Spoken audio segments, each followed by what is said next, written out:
Right, we continue our focus on public infrastructure today, and government is set to increase its spending by billions to maintain infrastructure, and by doing so requires a host of skilled people. Now, South Africa is rapidly losing those skills, including engineers who are leaving the country. But is there political will to fix this problem?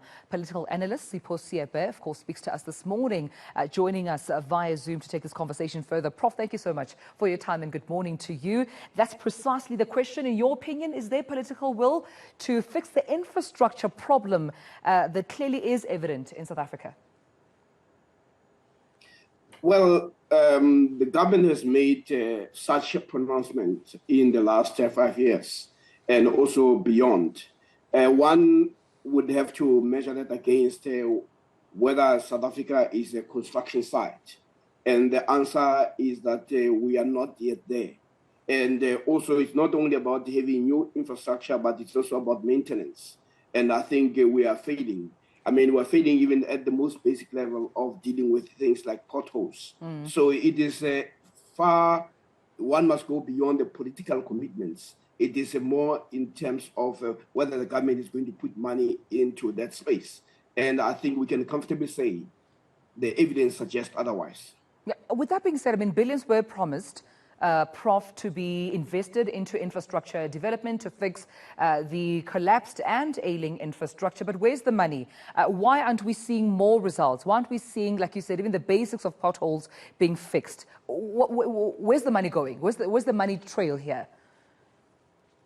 Well, it's more failure at implementation. It is a failure at focusing. What we have, if one thinks about the discussions that are taking place in this country, it is not so much about building South Africa. It is more about the internal politics of the ruling party. And there's so much energy that has been invested in that. But as soon as we begin to refocus and we change our public discourse, then you'll have something happening. But just the basics are just not in the radar of the discussion and of the preoccupation of the ruling party and government. And that is where we have a real challenge. Yeah. And how long do you think we will actually get out of that D rating? Prof, I mentioned earlier on that the South African Institution of Civil Engineering rating South Africa at D. That's a risk of failure. E being the last letter rating means we're at a total collapse. We're on the brink of actually getting to the letter E. But how long do you think it will take for South Africa to actually get back on top? Well, we have to go back to how we dealt with the challenge of having to host 2010 World Soccer extravaganza. The country did not waste time. They invested so heavily into that. So it is not the lack of being unable to. We have done it when there is a political will. And if we could turn around South Africa into a construction site in less than 3 years, this is something that we can actually repeat. And I think this examination and assessment and evaluation of our situation by professional bodies should actually be something that jogs this country to say, if you're going to talk about smart trains, bullet trains, and smart cities, you need to invest. It is not enough simply to express what you would like to see.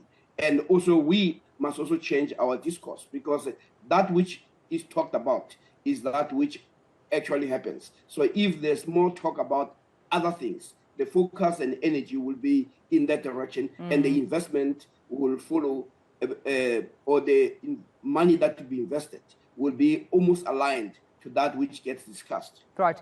And are the skills readily available? Because, I mean, the president alluded to no lack of town planners in South Africa. That didn't receive a lot of positive response from town planners in the country, qualified graduates in South Africa, lamenting that it seems the red tape is too dire for them to even access, playing within the field. But in your opinion, are those skills in engineering and even town planning readily available?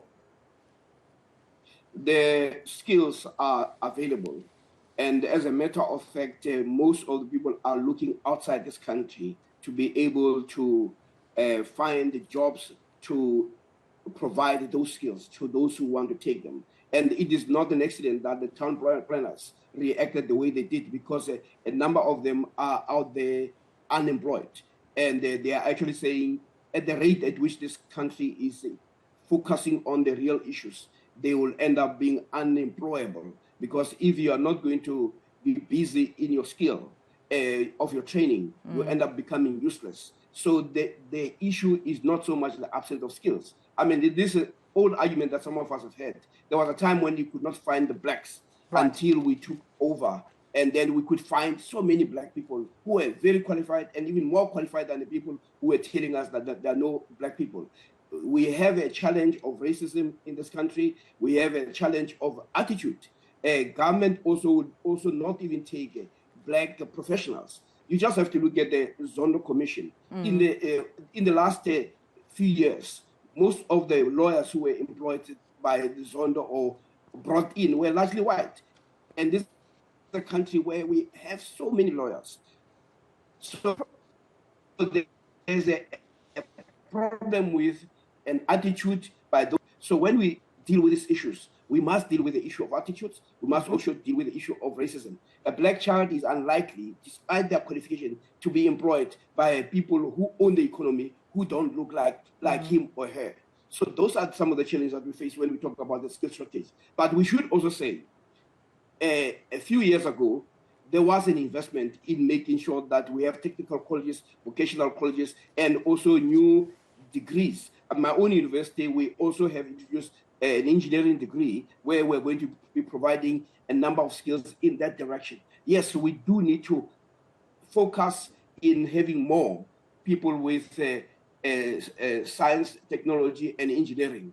But it does not mean that they are not there. We need to have more, but we also need a commitment by both the private sector and government to start putting the money where the mouth is. Well, I appreciate you speaking to me this morning, Professor Sipho Seepe, adding your voice, of course, to the infrastructure issues that we are facing in the country, saying that government needs to take more of a proactive approach in terms of employing graduates, qualified town planners, engineers, the skills readily available, but we know that they've been lamenting post the president's comment in the National Assembly that there aren't enough skilled town planners in the country. And they are, of course, awaiting to be, of course, taken to task and to the field, so to provide their services.